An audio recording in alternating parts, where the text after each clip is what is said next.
just welcome everyone to tonight's Citizens Climate University. It's a weekly webinar program of Citizens Climate University that provides CCL supporters like you and I with access to in-depth training opportunities on topics related to climate change and effective climate advocacy. I'm your host, Brett Cease, and tonight is the first webinar in a series of CCL trainings designed to help empower us as citizens, constituents, and residents throughout this larger country and world who are planning to meet with our members of Congress and really gain some basic knowledge that we'll need to understand Congress and what it's like to lobby them as a citizen.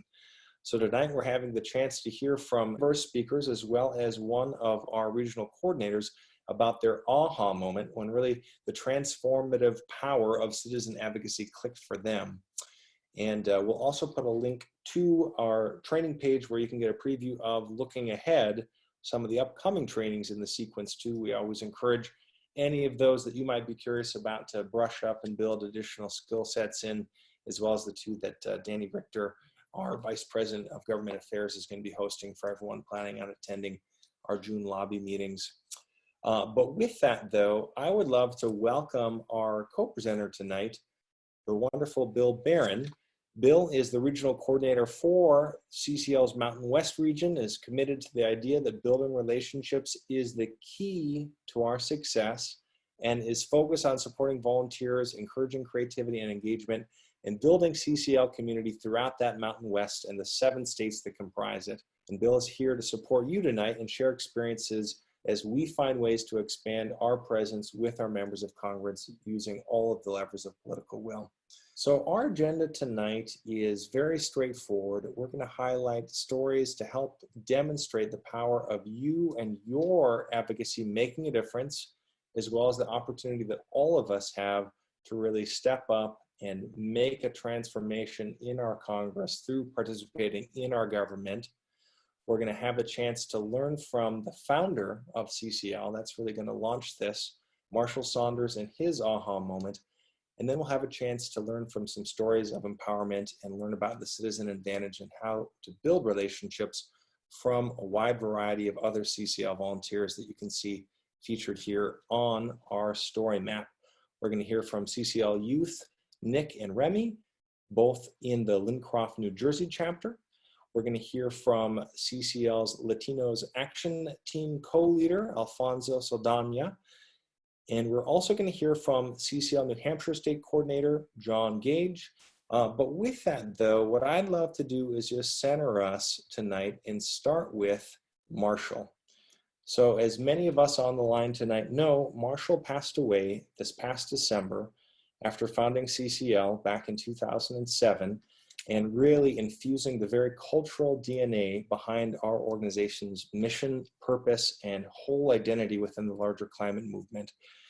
And as the founder of Citizens Climate Lobby, Marshall always made a great case for what it means to be an active and engaged citizen. We know already we live in a country where citizen engagement is valued and encouraged, how lucky we are for that. And even in this COVID era where we're really figuring out how to and what are the tools to engage our Congress, we know that there's effective ways that we can still show up, meet with, and demonstrate the importance of advocacy for climate solutions. Now, we also know this, the word lobbying might carry for some negative connotations stemming from the practice of paid professional lobbying. That's not anything that we can avoid. I know that there's a scarlet letter for many people with that dirty L word. But for us as citizens, it's not only our right, but our duty to be engaged and to express our voice. And Marshall didn't back down from reminding of us that politicians don't create political will, they respond to it. For Marshall, his aha moment was when he realized that ordinary people like you and me have the chance to organize and educate ourselves and give up that sense of hopelessness or powerlessness that we might feel and gain the skills that we too need to be effective in our own government. So with that, what I'd love to do is just share a little preview if anyone is interested in learning more about Marshall's story and the background behind how and what he was thinking when he founded Citizens Climate Lobby. There's a wonderful long-form Citizens Climate radio interview with him, and this is just a 1-minute teaser. to really give you a kind of window into Marshall's spirit, who is joining us tonight. And it is trusting that ordinary people can get the job done. It's a trusting in ordinary people. You know, not people who have made it, not people who are powerful, but ordinary people. You know, and if people are not demonstrating that, well, they can't. They can't. They need a little encouragement, a little breakthrough, like I had. So, you know, it's one step at a time.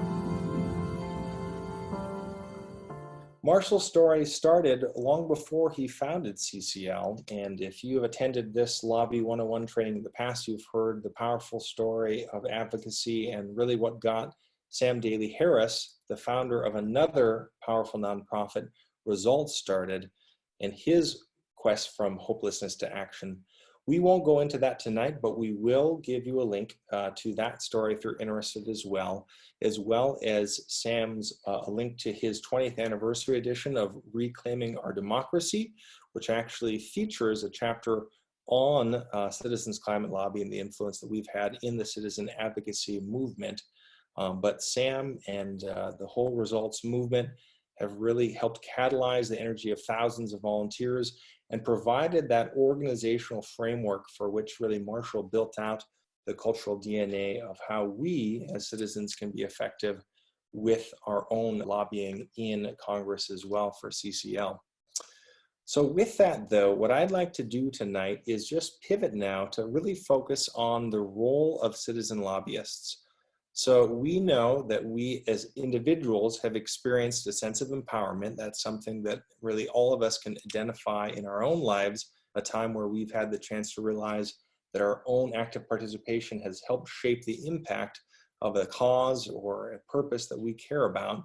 But let's hear directly from some of those individuals and CCL leaders about their own aha moments and really what helped them step into leadership and out of their comfort zone.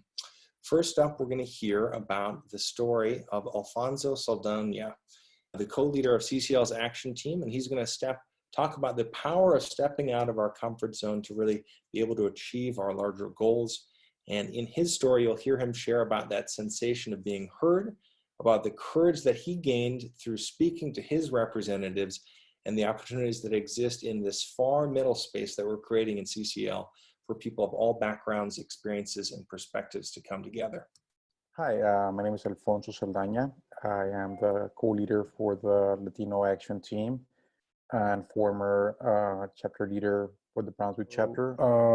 When I joined CCO back in 2018 after attending the first summit, it was completely empowering because, like I said, I am a first generation Mexican American. My parents are law-abiding citizens that try never to stand above the crowd.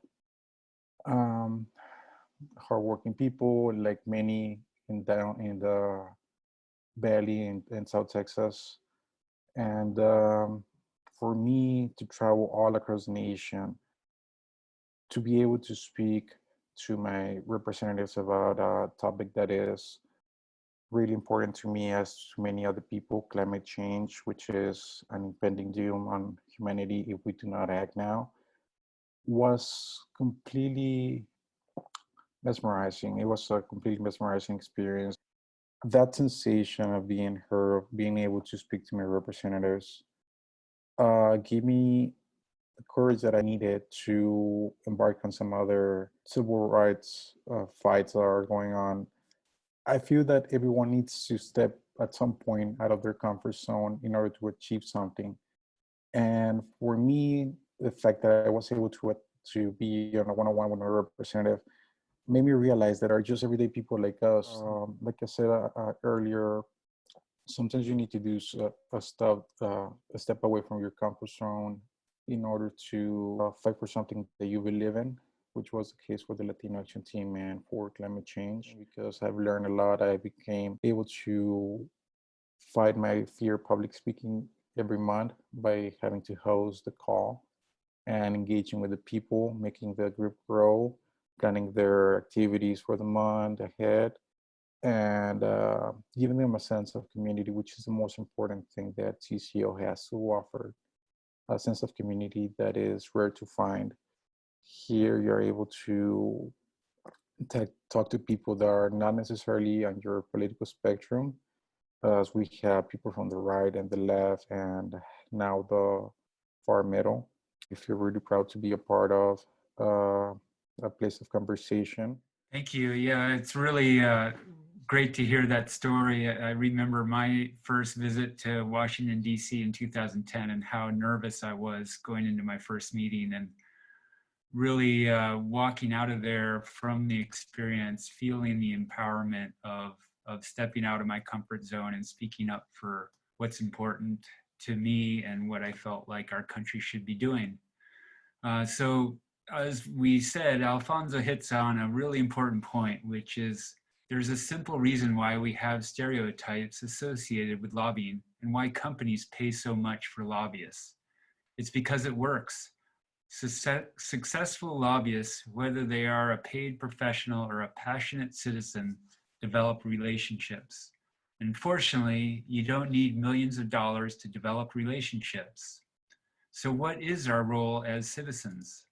We know that it's not possible for a member of Congress or their staff to know every detail about various policies. They rely on others to inform them. That's one reason we meet with them. The other thing to consider is this: if we are not meeting with them, then who is? Lobbyists meet with the office frequently, so should we. Lobbying is simply expressing your voice and making the case for what you want Congress to do. There are two types of constituents, and they are not always given equal weight. Let me give you an example. Say you are attending a town hall meeting and a fellow constituent stands up and says, "I think we should reduce our greenhouse gas emissions." That's a constituent with an opinion, and the congresswoman will file that in one part of her brain. But if that same constituent says, "I think we should reduce our greenhouse gas emissions because my 3-year-old daughter has respiratory problems, and I'm worried about the health impacts on her developing lungs," the congresswoman is likely to store that story in a completely different compartment. The person has a much stronger bond to the legislator, and the congresswoman has a much greater obligation to integrate her concerns into the decision-making process. The lesson here is that constituents with a genuine interest and a story are more likely to have influence than those who are just voicing their opinion. Especially as we will eventually transition out of the COVID era, when setting a legislator's daily agenda, constituents always figure prominently. Any constituent who makes the effort to travel to Washington almost always will get a meeting with a member of Congress or her staff. In fact, a survey of congressional staffers from the Congressional Management Foundation finds that constituents who are able to express an interest, not just an opinion, have more influence. Before our examples tonight and later lessons in this series discuss how to build a relationship with your member of Congress or their staff, let's take a quick look at some of the differences between CCL lobbying and professional lobbying and where we have an advantage. Paid lobbyists are hired guns. They're paid to have an opinion. Frequently, they're in DC lobbying, and rarely are they in the district. The citizen lobbyists are constituents. They're passionate, they're authentic, they have authentic interests. Occasionally they're in DC and always in the district. The take-home message is that we are offering something very different than what has been traditionally done before. However, we do not have every advantage.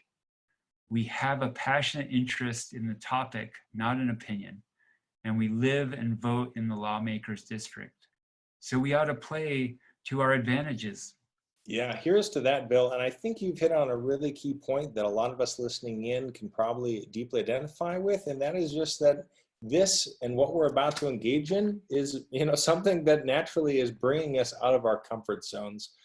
And so one of the most powerful metaphors that we have to really demonstrate that this is something that each of us has really stepped into, and that we've gone through in our own experiences and really found strength on the other side, is this analogy that really comes from a developmental psychology perspective. As we grow and encounter new challenges, that space of comfort around us expands as well. And so building on that comfort zone analogy, where you might be right now and where you want to be, that gap is where the magic happens. And all of us in our own growth and advocacy can experience that magic happening. So let's jump into another story. This comes from our CCL New Hampshire State Coordinator, John Gage, with his experience and perspective of what really helped him grow in his journey with CCL. I'm John Gage. I live in Windham, New Hampshire, and I joined Citizens Climate Lobby in May of 2016. After 3 years of struggling to address climate change on my own, and the way that I was doing it at the time as an introverted software engineer was to go onto news articles online and comment underneath them and do research and science and provide informative links, and kind of using a positive approach, thinking that people would take my point of view more seriously if I looked, well-centered. Anyway, I found CCL with a Google search and went down to the June conference about 3 weeks later. I was in tears like every hour. Like, I had been distraught about the problem, but they were it was an epiphany. It was just tears of joy that, holy cow, I'm found my home. As far as experiences that have helped expand my comfort zone, well, if you go back to the training of, this is yourself in the center of a circle, and this is your comfort zone, and this is where the magic happens. Something happened to me after a couple years of that, and I just lost the boundary entirely, because I saw the magic of doing things that I was not comfortable doing. And the support and resources that I get constantly from Citizens Climate Lobby make me feel like I'm standing on a firm platform. This year, after testifying in the State House, I was just talking with a couple other leaders of climate groups in New Hampshire, and one of them thought, well, we could do a citizens petitioned warrant article to let our town voters vote in favor of this state carbon pricing bill that we just attended the hearing for. And one of the legislators came over and said, hey, that's a great idea. If you wanted to, I could help you with the text a little bit, and you could do it for multiple towns. You could just do a template that people in multiple towns could do to let voters say yes or no about this state carbon fee and dividend bill. And there were a couple of CCL people, including me, there. And someone said, well, if you're doing this at the state level, maybe we could tack on a little language to say at the state and federal level, we could do carbon fee and dividend pricing. Everybody kind of just said, this sounds like a good idea. Let's meet for coffee next week. So I was never a person to meet anybody for coffee ever before. Now this is what I do. We had a great coffee and we just hashed out this idea. What do we need? And it happened. We ended up getting 81 different towns involved, but town champions that didn't know anything about carbon pricing. People that were worried about climate change and wanted to do something. They thought a town vote about climate was a good idea. And then we were able to educate them about carbon pricing, and they were able to educate their town about it. And this was everybody from high school students to retired scientists to, just everyday people who were concerned about climate change. And what a rewarding feeling. We have the website carboncashback.org. What better way to describe carbon fee and dividend than cashback carbon pricing to somebody who's never heard of it before? Right. Thank you so much for sharing, John. And obviously, I think that experience is one that can really resonate with all of us here on the line as well tonight. So speaking of building relationships, I'll actually pass it back to you, Bill, to really walk through how we might do that, whether it's in the state house, the federal house, whoever it is with our lawmakers. Great, thanks, Brett. So from John's example, how do we go about building long-term, meaningful relationships with our members of Congress or their staff? Dale Carnegie's training taught us the best way to win friends and influence people is to understand someone else's problems and interests. This advice still rings true today. As advocates, it's important for us to understand how to influence someone. As an advocate, you'll be much more powerful by starting a conversation by asking about a congressman's kid who just went to college, or mention that you saw her picture in the newspaper recently at a ribbon cutting, or congratulating them on a recent legislative accomplishment. Remember, part of the reason that lobbyists are so successful at their job is because they know the issues. They become trusted advisors or policy experts. We can do that as well. We have specific information regarding how our policy will impact their state or district. No one else has that information. Every congressional office knows those in-district advocates who stay on top of issues and don't hesitate to offer help or advice on how a legislator should vote. Keeping a regular contact with your legislators provides a valuable service to legislators and staff and keeps them accountable to voters. Finally, the CCL way is always to operate with respect, appreciation, and gratitude. It's not just a slogan, it's a cornerstone of who we are and how you build relationships. First and foremost, congressional offices want to meet with constituents. According to congressional staffers, in-person visits from constituents are the most influential way to communicate with a senator or a representative who is undecided on an issue. We understand that not everyone will be able to join us online this year from the district. So there's a small chance you may be in a constituent list meeting. Even though no constituents are in the meeting, we still have information about how our policy will impact their district. Remember, that's the most valuable tool we have at our disposal. If you think about it, paid lobbyists are not constituents either. However, they are always meeting with staffers and members of Congress. If this is the case, consider yourself there to act like a policy advisor. Additionally, mention that we have constituents or supporters in the district.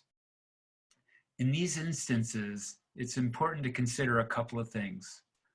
As a non-constituent, you are charged with a duty to complement or enhance the relationship so the constituents can pick up where you left off. This is to help bolster the relationship of the constituents. If there are no constituents in the meeting, assume the role of someone who represents the constituents' interests and speak on their behalf. Is there a way you can still bring their voice to the meeting with letters or other correspondence? Of course, there's a lot more to building relationships than these three things. They can start on this framework, but blossom in many different directions. So once you know your office, are a trusted advisor, and are in frequent contact, then you'll practice situational awareness to figure out how to deepen the relationship. The most valuable gift a lobbyist gives a member of Congress isn't a campaign contribution. It's a detailed analysis of how a particular issue affects the lawmaker's district or state. Some state associations, nonprofits, and corporate leaders may offer this data. Many do not. And we can say with certainty that very few beyond our own volunteer network is identifying and researching how the Energy Innovation Act affects our legislators' constituents. This is our most valuable tool. We have the information and are trained on how to communicate about the benefits and strengths of the bipartisan climate solution, HR 763, the Energy Innovation and Carbon Dividend Act. Thanks so much, Bill. And really building off of your emphasis of the most valuable tool that we as citizen lobbyists can employ is that knowledge of a policy impact on the state or local district. Let's review how you can find a lot of these local policies, studies, and reports in CCL Community. So the key thing is going to be logging on to CCL Community. That's just community.citizensclimate.org. And then on that top menu, click Resources and Training, and there's a drop down that allows you to go to all resources. And then if you scroll down, we've got all these resources organized by the lever, but there's one called Studies and Reports and one below it called Local Impacts too. So both of these would be helpful, but I'll just highlight for Studies and Reports, for example, look at all of these options available for you. So you can have polling data. You can look at the specific household level impact of what a fee and dividend might look like in your zip code. You can look at the health co-benefits broken down across state. You can do additional data set analysis with the Energy Innovation Act if you click on the data set link. If you're more curious about kind of like the actual climate impacts, all of these resources throughout the years have done a wonderful job of highlighting stories on the state level, and some of them even on the regional or the zip code level. But that's a great place that we always encourage people to start.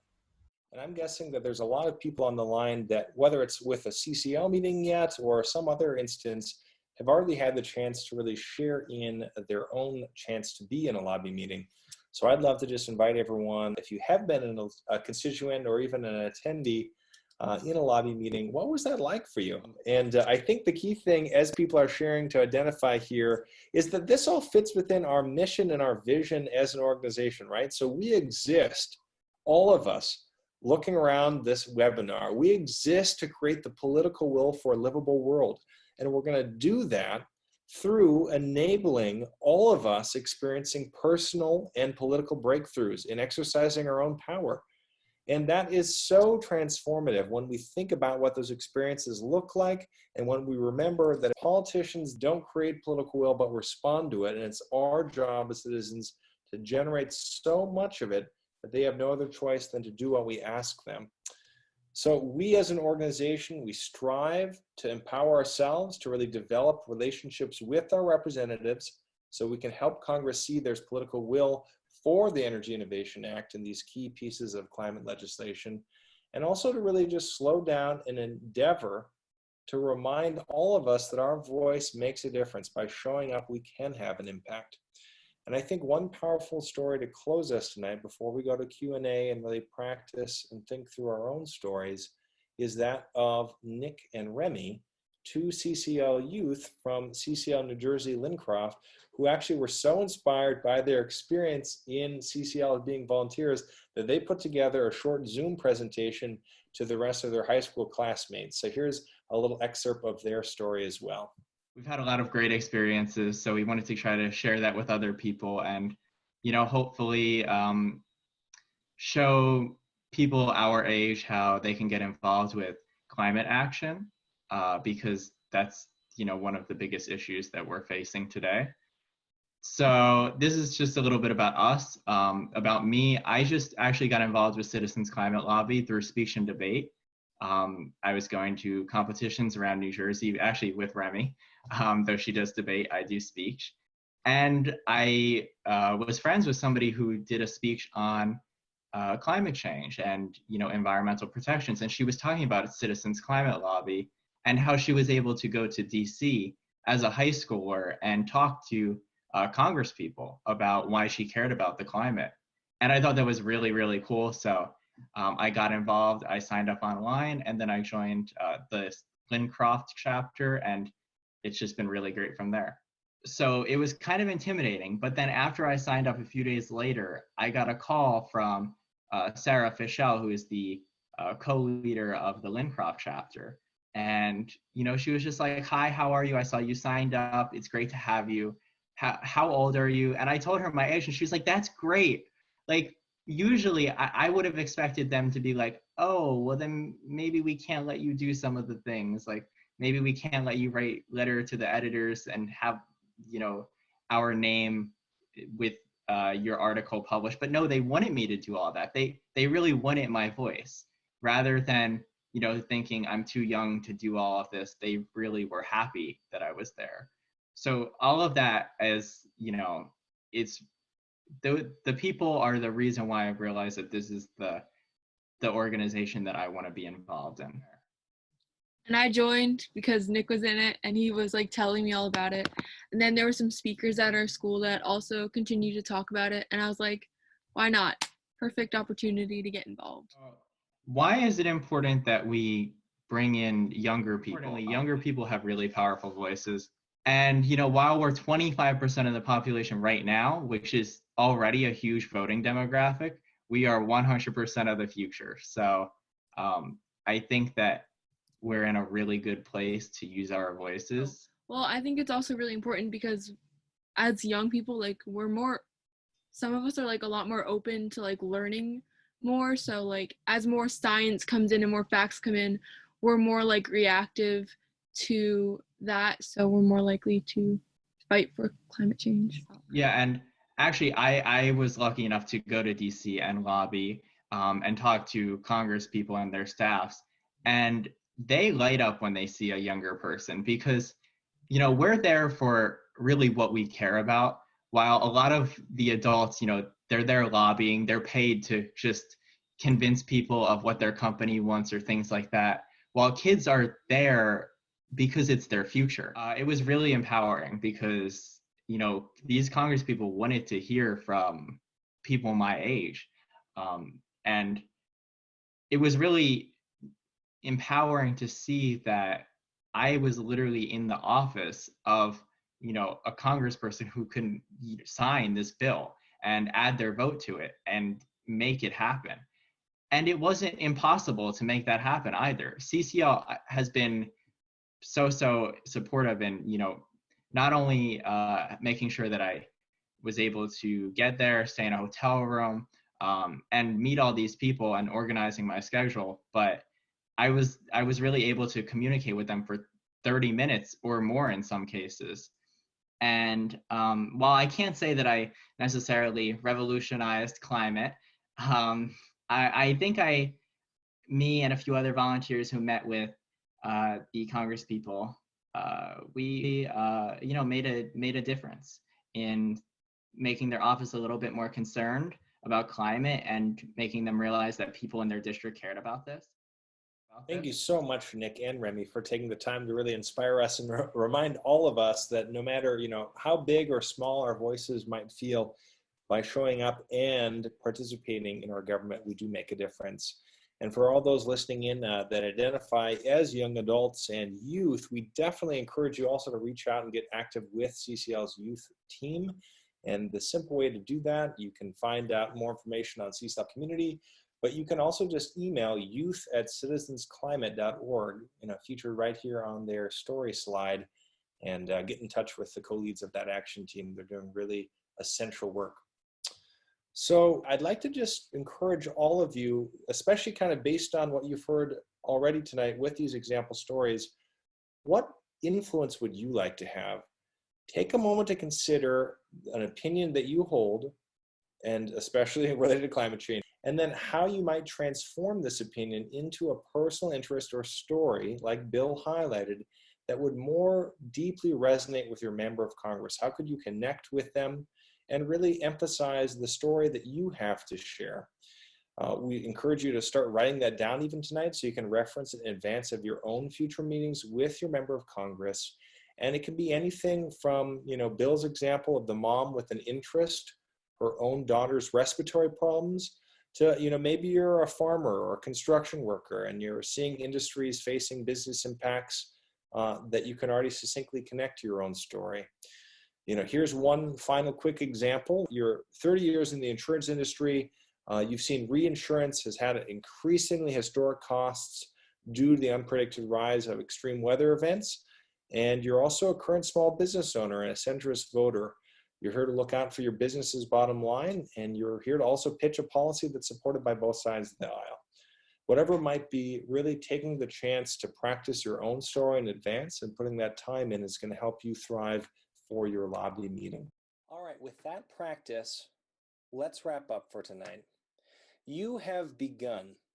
You are on the path, moving towards Marshall's message. We need to take our education, our powerlessness, and hopelessness into our own hands to be the most effective we can be with our government. And amidst all of the details you've just learned, here are 3 key takeaways. Citizen lobbying matters. Despite its negative stereotype, lobbying is simply one way to build relationships, and it works. It doesn't take money to be a great lobbyist, simply an awareness and recognition of what matters and which approaches work best. And we have important advantages as citizen lobbyists. Our members of Congress are eager to hear from us as their constituents and to listen to us in a different way than they would to other paid lobbyists. They recognize the value we offer as eyes and ears in the district and as educated resources on issues that they too can care about. And lastly, there are particular approaches that can help us be more effective. Getting to know your congressional office, becoming a trusted advisor and building that relationship, communicating frequently, showing up, being visible, and demonstrating respect, appreciation, and gratitude all go a long way towards reaching our goal. So to close us out tonight, let's center back in the legacy that Marshall Saunders has left us all, especially in grounding us in building an army of citizen lobbyists and volunteers in gratitude, appreciation, and respect. Here's Marshall's words of inspiration to close out one of our national conferences.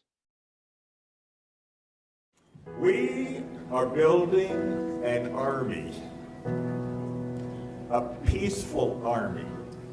And our weapons are truth and nonviolence, and as we keep saying over again, respect and admiration for those who would oppose us. You and I are engaged in a battle for all of life. All of life. Not just humankind, but for all of life. I don't see anybody else coming. You know, when you get in a dire situation, the cavalry shows up, right? Well, I'm sure of it. You are the cavalry.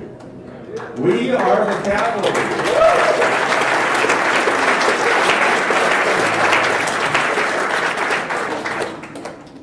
And we're going to win.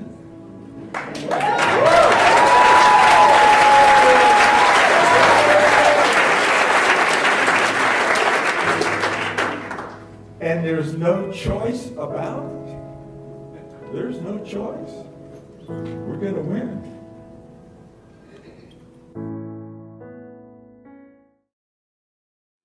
Thank you for listening to this episode of Citizens Climate Lobby's training program. You can tune into more episodes anywhere podcasts are available. Inspired by what you heard today? Join Citizens Climate Lobby to advocate for bipartisan climate solutions. Go to community.citizensclimate.org to find more trainings, resources, your local chapter, national action teams, discussion forums, and more. Be sure to like our Facebook page and follow us on Twitter and Instagram @CitizensClimate.